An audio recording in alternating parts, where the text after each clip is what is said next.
The year is 2017. 2017 again? We just talked about that in the last. You're telling me Infinity Ward released 4 maps in 1 fucking year? What the fuck?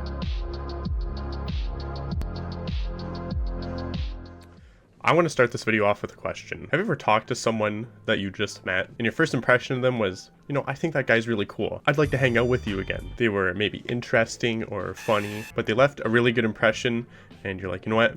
I wouldn't mind hanging out with that person again. Okay. Or have you ever had the total opposite where you're talking to someone and they might seem kind of weird or quirky. You just can't see yourself hanging around them and you wouldn't really be too upset if you weren't to see them again. First impressions is a big thing for people. If you have a bad first impression of something, you're probably not going to want to do that or see that thing again. If you have a really good impression, you're probably going to come...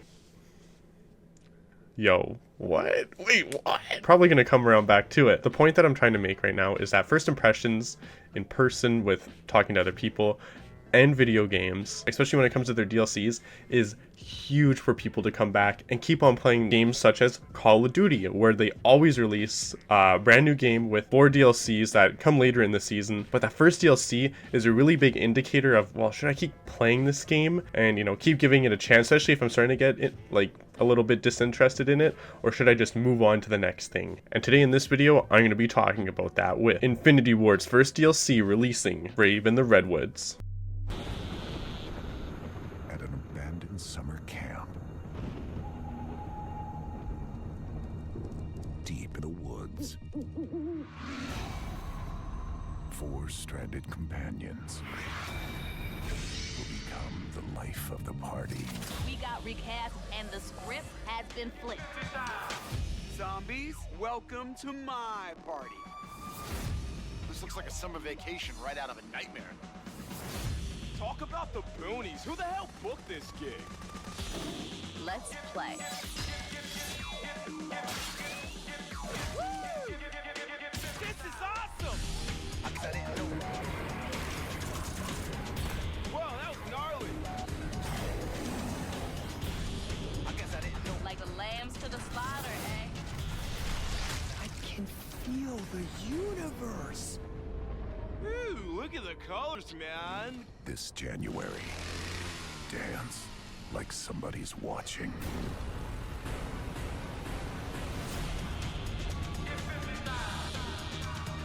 From the rave to the grave. Like a boss. You dead now, home?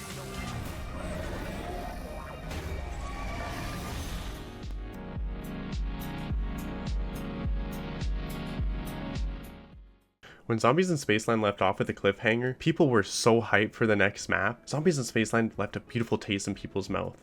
The map was perfectly versatile, it had a great map design, great boss fight, and people were wondering what is going to happen next. And Zombies in Spaceland is still remembered as one of the best maps of all time for zombies. This is due to its design and also just the tough boss fight at the end, and I guess you can say Ghosts and Skulls if people remember that. Ghosts and Skulls, pretty difficult.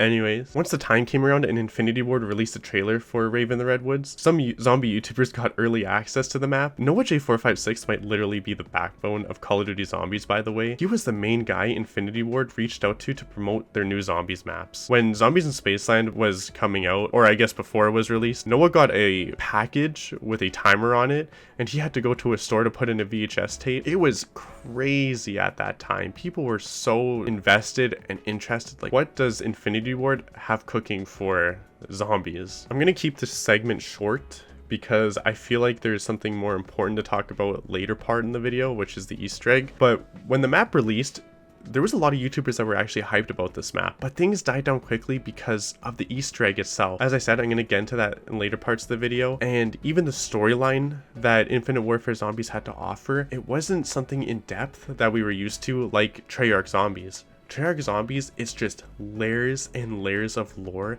they can keep going into deep dives with. It just never stopped, and there was always something to decode, decipher, find out, kind of piece together. And Infinite Warfare didn't provide that to its audience and fan base, which also made the game die a whole lot faster. If you don't have a storyline with a great foundation, or even if you don't have a storyline that's that little bit of complex and you have mysteries to kind of get pieced together for people, no one's going to be invested because, well, what is there for me to be invested to? What am I curious about with the storyline? If there's nothing for me to be curious about and be interested in, where it's like, I wonder why this character is doing this, or who really is this character? If you don't have any of those within your story, people aren't going to be invested. So that really left a bad taste in people's mouth, especially with Rave of the Redwoods, because it didn't offer any of that. Okay guys, video's over, you can go home now. I feel like a big factor that people forget about when it comes to Infinite Warfare Zombies is that the game in general had a terrible launch and was very negatively received. Sitting right now, I think the trailer is around 4 million dislikes. Can't see the dislike ratio, but I just saw a picture on Reddit. Have to trust me on that, I guess. The amount of poor reception is naturally going to decline the sales of the game. No matter how many people are into the franchise, the amount of dislikes was insane at the time, being the #1 dislike game and YouTube video at one point. Multiplayer was also just not it when the game released. There was a singular meta gun, and the map designs weren't the greatest, and also the introduction or the continuation of loot boxes made people very upset, myself included. I'm not a fan of loot boxes. I think it's a really cheap and scummy way of companies getting more money out of people. And the campaign was alright, but no one played it because people weren't interested or invested in the game, and people were just getting sick of the ultra futuristic COD games that capped out at Call of Duty Advanced Warfare. People just wanted boots on the ground, keep it simple, but they didn't get that, so people were naturally getting fatigued.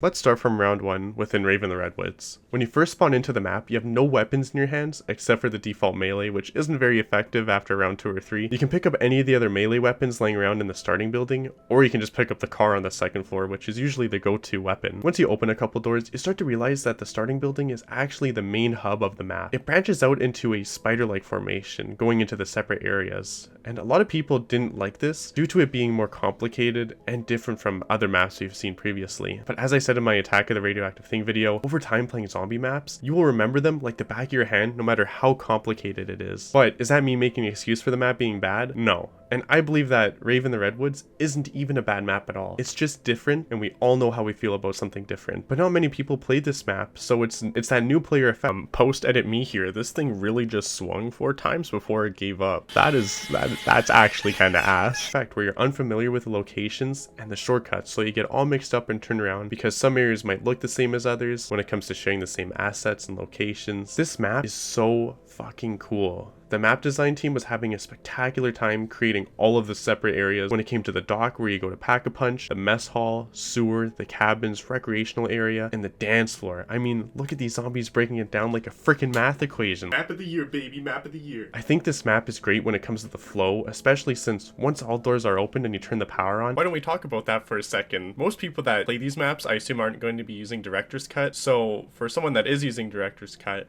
opening all the doors is actually pretty simple because I start off with 25,000 points. But for those people that don't have Director's Cut and usually start off with 500 points, you need to spend 16,750 points to open up the entire map, which is also including shortcuts. That's no easy feat. Typically, in a zombies game, the player also needs to provide themselves with their own defenses. So naturally, when people are going to buy perks, you're typically going to be spending around 6,000 points if you don't get downed or something happens. Perks come at a cost, obviously, a heavy cost, and if you keep on going down, it's just gonna keep adding up. I use Director's Cut often, well deserved by the way, for all the struggle that I went through. But looking at the perspective of someone who isn't using Director's Cut, just a regular playthrough, I guess you could say, yeah, opening up the entire map is a bit of a struggle. It is a big map. Same with Attack of the Radioactive Thing, and not using Director's Cut, yeah, those doors, they're gonna cost you. They're gonna cost you a lot of money.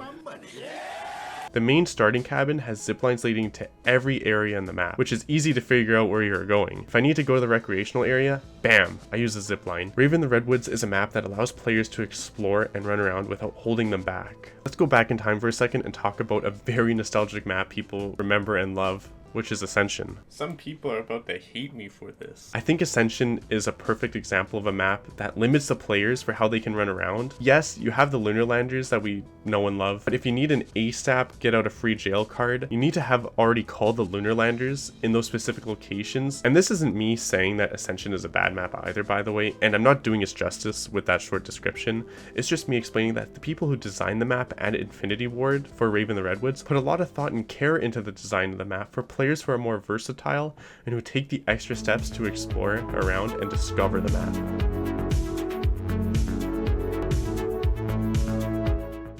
If you remember back in Black Ops 2, there was this thing called perma-perks. Those must have been so easy to get in Black Ops 2. I'm glad so many people use those. Basically what you have to do is fulfill a specific task or complete certain actions, and your character will get additional buffs added to them. These were not only very hard to figure out and solve, but if you didn't know what perma-perks were, you basically had to watch a YouTube video and figure it out yourself. I had no idea about perma-perks until I was pretty much on to Black Ops 3. In Rave in the Redwoods, I felt like they created the perfect solution was by having these charms added to the map. If you don't know what charms were in Rave in the Redwoods, basically they're just additional features that once you complete a certain objective with these items, you can get a little bonus or buff added to your character, which will help you greatly if you're trying to attempt high rounds or even just do casual play with your friends. I'm going to be going over each of the charms within the map and explain their buffs and pretty much just their usefulness for the player. The first one I'm going to be talking about is the binoculars, which electrify zombies when reloading if near another player. This is also another way of just saying it's electric cherry or blue bolts, since that's what it's called in Infinite Warfare.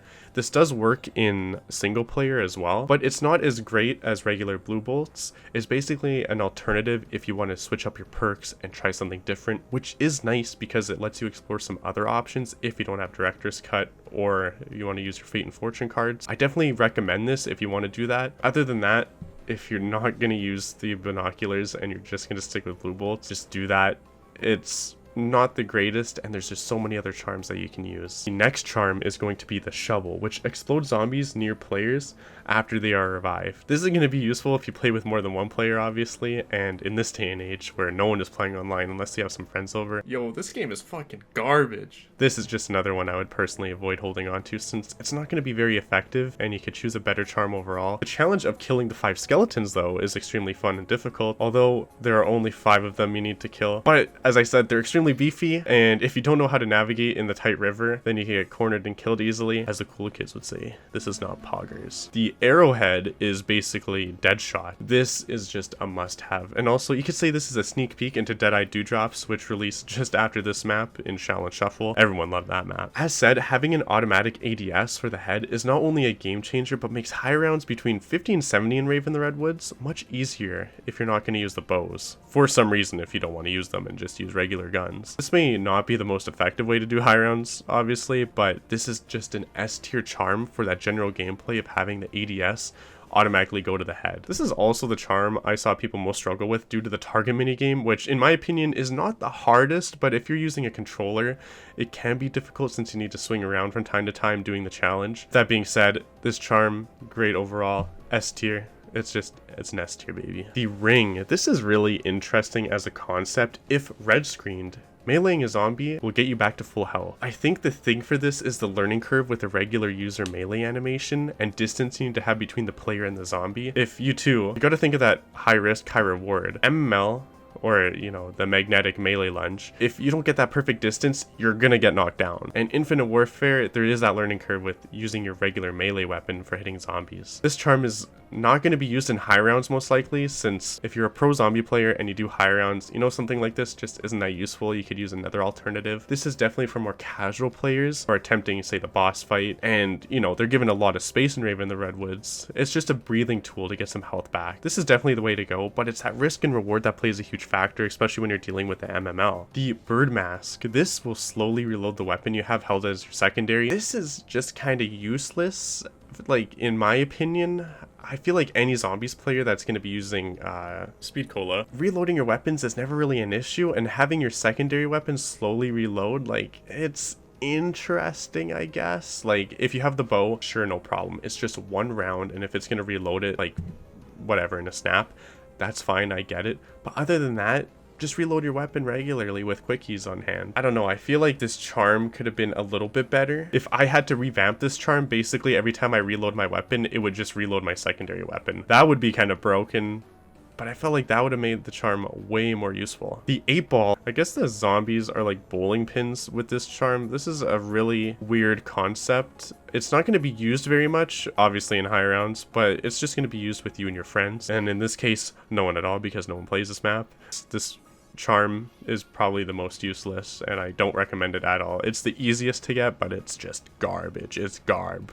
F tier. F. The fish charm will gain momentum speed over time. This is another great charm I personally use every time I'm doing high rounds and want to get around the map faster. It's not only super simple to get since you just have to throw the grenade at the fish, but the charm is just perfect for those who appreciate more movement speed and want to look like they're going for getting the next world record speedrun on the map. It's just great, it's easy to get, and it's worth it. The frog is basically, in my opinion, I think this is another S tier charm because the effect that this charm has is you will not slow down when you are in the water. And in this map, that's basically perfect. Where I usually do high rounds is around the docks, where there's that big open water and the mystery wheel is being held up on that little mini dock. You have so much space once you have the frog charm attached. It's stupid. You are so safe. You'll never have to risk going down. It's incredible that the frog charm, I think it's pretty underrated compared to a lot of other charms, but still, this one is just amazing in so many ways. Even for the slasher boss fight, having this charm can definitely save your ass if he's going to jump on you and you need to move around faster. It's great. It's a safe option to use, and it just makes your character more versatile when running around. And a lot of zombie players, especially veteran zombie players, appreciate more versatility and movement speed. The pacifier damages zombies when they hit you. This is really good for new or returning casual players who have a hard time dealing with zombies. It's that risk and reward factor. Take a charm for something but still deal passive damage. It's alright at the end of the day, but for players who are really getting the feel of zombies and IW movement system and the zombie AI, quickly realize that this charm is something you won't be using. It's just for the absolutely new zombie players or people that have a hard time in the map. And lastly, we have the boots. The charm is basically a bootleg fireworks pack-a-punch variant. It's not the best to have on your weapon, and you can only get the worth basically on the low rounds. The effect for this charm is it explodes zombies' heads with headshots and will damage nearby zombies. In the high rounds, this isn't going to be very effective, and it's just another one of those charms where you're not going to be using it that much, and getting this charm is also really annoying because you need to complete the 3 areas where you have to follow the footsteps, which is fine. I think it's really interesting, but the detection for going on the footsteps is really clunky. So, I don't know. That loses a couple points for me. If they made that a little smoother, I would definitely use this charm a bit more. But for now, it's a bit of a chore to get, a little bit annoying. It's going to be kind of in the middle if I were to put on a tier list. Speaking of tier list, here's everything right now in a tier list, since I did it last video, so why not just continue that trend? And they say originality is dead in the zombies community.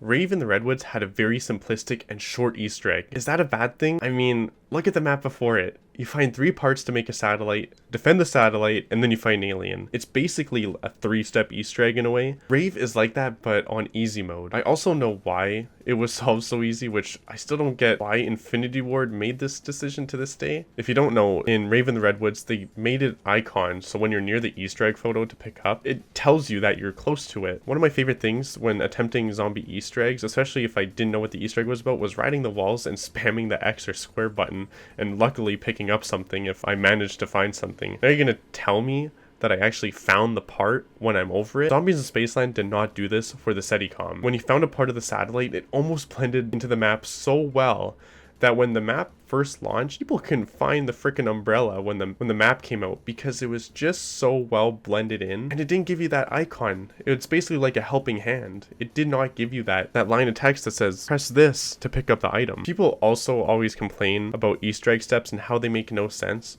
which, let me tell you, they have always been this way. Don't complain about how one map is terrible for this. In Origins, you throw a freaking missile strike into a hole and 6 Papa Pans just come chasing after you. How does that make any sense? But this map does make sense too directly to new and veteran players, which also sucks for when the map launched, because after the Easter egg is over and people know how to complete it, the hype will quickly die down. In comparison to other DLC maps, Revelations lasted almost 2 weeks for the Easter egg, and the hype was unfucking fucking real. Who was going to be the first one to beat the Easter egg, especially for the last map in the zombie storyline? What was the next step? Where was that last phone located, which took people forever to find? Basically, in conclusion, this Easter egg was too easy and too simple to complete for new and veteran players, even without director's cut. Yes, the boss fight is a decent challenge, but the egg is just too easy and really short. Did I also mention that this Easter egg, when the map first came out, got solved within 4 to 6 hours?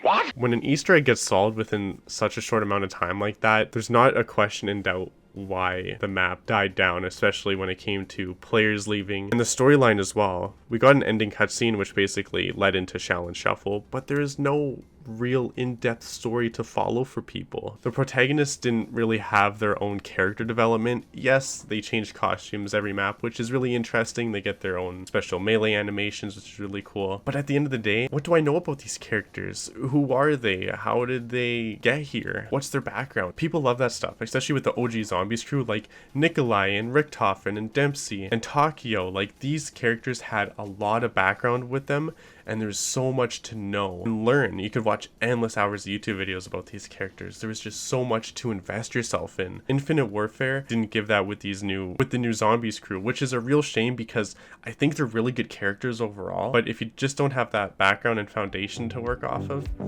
there's nothing for me to be invested in.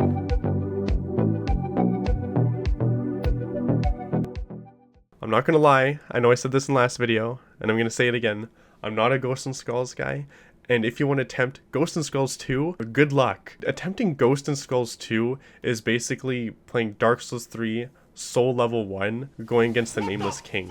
Ghosts and Skulls is such an extremely hard side Easter egg that really pushes the limits of zombie players, and that's coming from someone who religiously played zombies, especially Infinite Warfare. I want to say I completed Ghosts and Skulls 2 between 1 and 3 times. It is so difficult. I'll definitely link some tutorials in the description if you want to attempt it yourself. I'm not going to be making a tutorial on Ghosts and Skulls. It's just so insane, and there's no easy way around these steps. Like, there's nothing cheeky that I know about even after all these years. It's just a good test for your personal zombie skills, and if you want to challenge yourself and get all the perks in the map, give it a try. It's definitely a good challenge if you want to try something different, but let me warn you, it's tough and you're gonna have a bad time. So if you get angry easily, I don't recommend this. But I'm just saying, you're gonna have a bad time, so if you get pissed off and you comment on my video, you're gonna get the sword, baby. You're gonna get the sword of Meliodas.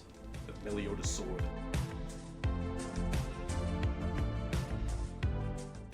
High rounds in Rave in the Redwoods is basically...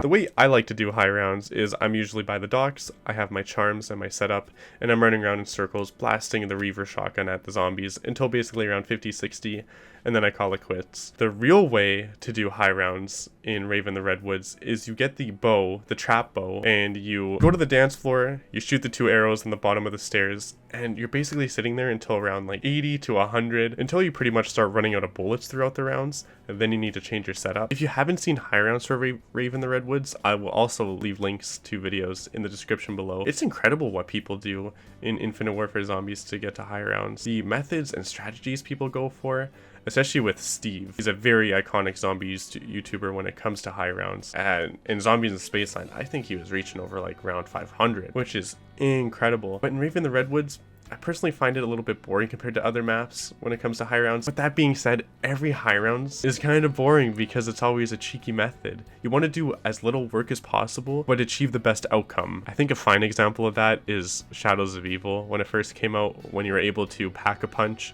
the Apothecant Servant and basically sit in a corner spamming it and just flying through the rounds. People love getting to around 100 that way, where you just sit in a corner and do something. But in Rave in the Redwoods, it's basically the same thing with the trap arrow. But that being said, if you do enjoy high rounds, Rave in the Redwoods, it is pretty welcoming to new players. It gives you a lot of space and room to work around. You have the charms to work with, and you have the challenges as well.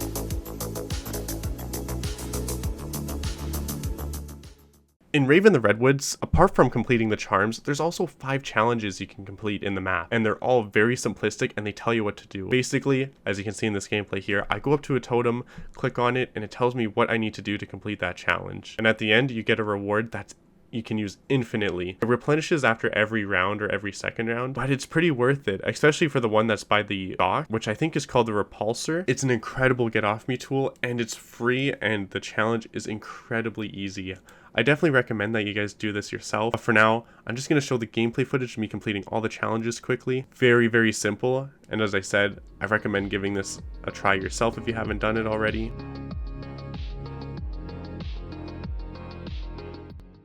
In the year 2024, or as the time of recording, which is September 10th, what people think of Rave and the Redwoods now, a lot of the people that have moved on from Infinite Warfare, and especially zombies YouTubers, when they look back at Rave and the Redwoods, no one really cares about the map. They think it was a bit boring, a bit bland, there wasn't much to do. I noticed that zombie YouTubers think the map was very empty, and there was little amount of objectives to do or complete. I feel like that's completely wrong, especially for casual players. This map is going to feel like there's a million things to do until you really get comfortable and you realize that, yeah, you can basically do everything within an hour, which is fine, in my opinion. I'd rather have a map where I can complete everything within a couple hours rather than 5 hours. Cough, cough, Blood of the Dead's Easter egg. But essentially, the map is just kind of dead, and not a lot of people are looking at it. But you could say a lot of people aren't looking at Infinite Warfare right now anyways, because, well, Call of Duty Black Ops 6 is going to release, and people have a lot of mixed thoughts about that map even, which is a good and bad thing, but we'll see. There's still a lot of speculation for what's to come, and there's a lot of stuff we haven't seen yet with Black Ops 6. But that being said, eyes are focused on that game instead of Infinite Warfare. The YouTubers aren't posting the 10 years or Infinite Warfare after 10 years videos, which will be coming give or take a year or so or whenever. But right now, Rave and the Redwoods, this map is especially dead, I like to think, out of the 5 maps, but it's definitely an underdog. This map is a very, very low profile, underrated map. I feel like it just didn't get the love it deserved. It's a beautiful map. On my personal laptop that I used for college, the background was Rave and the Redwoods because I just love the look of this map, and I feel like a lot of people took that for granted. But Rave and the Redwoods, it's sitting on a low profile. It'll definitely get picked up soon at some point. As I said, give it a couple years and people will be making videos about it, going over the boss fight, this and that. But right now, it's just sitting on the low, and it'll probably stay that way for a while. I believe that Rave and the Redwoods does have a lot of redeeming qualities to the map. As I said, when it comes to versatility, doing the charms, the Easter egg is great. It's short, but I still think it's a really good Easter egg for new and veteran zombie players. I think it's a shame that there's just no more community around the map. Not a lot of people are playing it. Not a lot of people are talking about it, focusing on the next big thing right now, as I mentioned before, Black Ops 6. The perks are placed strategically around the map. Tough Enough, right after you turn on the power. It's just on the second floor, right beside the motor part. Same with Bang Bangs. Right before you turn on the power in the mines, you can find the machine there. I think the map, it's really great when it comes to that. I think that's really good redeeming quality. Also, the traps that you can build, they kind of revamped Zombies in Spaceland and added some new traps, such as a lawnmower, the balloon trap, which we didn't have before. And I feel like that also gives the map more personality, replayability, especially for people that are trying to attempt high rounds and want to see what is the best loadout that they can give themselves. Even just players challenging themselves within Rave and the Redwoods, I feel like is a really good redeeming quality. What charms do I want to use? What do I want to limit myself with? That kind of thing. People have been doing this for years, and no one really does that with Rave and the Redwoods because, well, who's playing the map right now? It's dead, and people are just bored and want to move on to the next thing.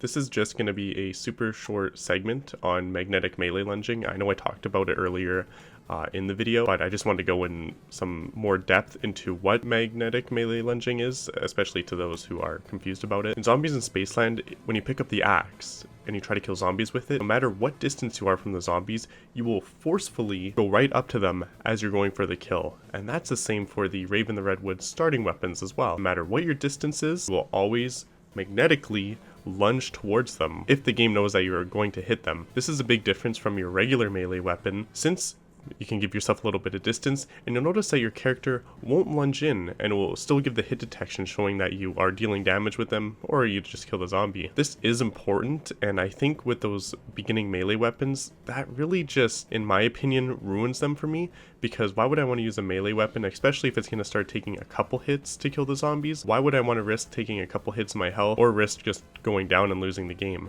I think they should have redesigned these a little bit better. I know I'm not going to be using them in a long time unless I need to use them for a challenge or just want to show it off in a video. They're just not the greatest in my opinion, and I feel like due to magnetic melee lunging, it just ruins the weapon as a whole, but that's my opinion. I wonder what other people think of these. I can't see myself using it ever because of that one factor.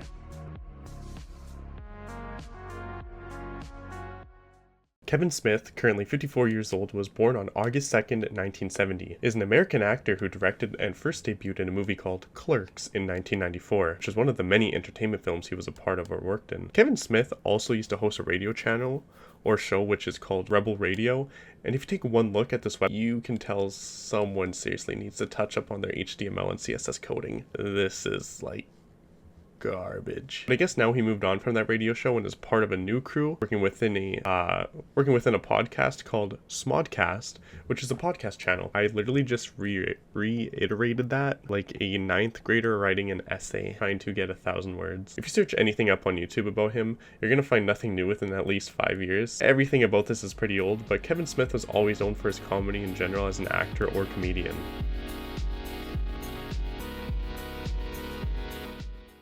Welcome to the end of the video. I just want to say thank you guys very much for my previous video, Attack of the Radioactive Thing, on what went wrong. It got overwhelming positivity and just, it was incredible. Right now it's sitting at like 850 views, and I went from 0 to 35 subscribers, which has dumbfounded me. I know that's not a lot of subscribers, but it's just crazy how the YouTube algorithm really pushed it out. I just want to say thank you guys again. If there's one thing that I want to make very clear about me personally as a person, I'm not going to call myself a YouTuber because I work a full-time job and I have a life outside of making YouTube videos. But when I do make YouTube videos, I care about the quality over the quantity.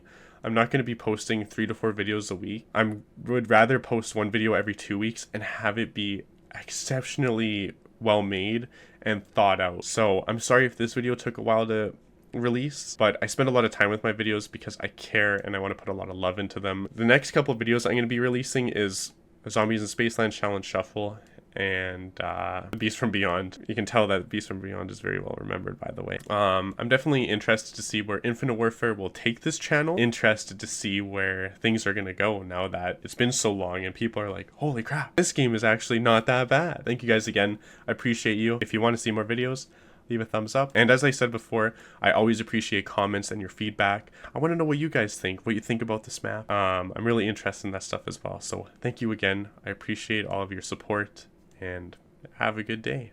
Thank you again.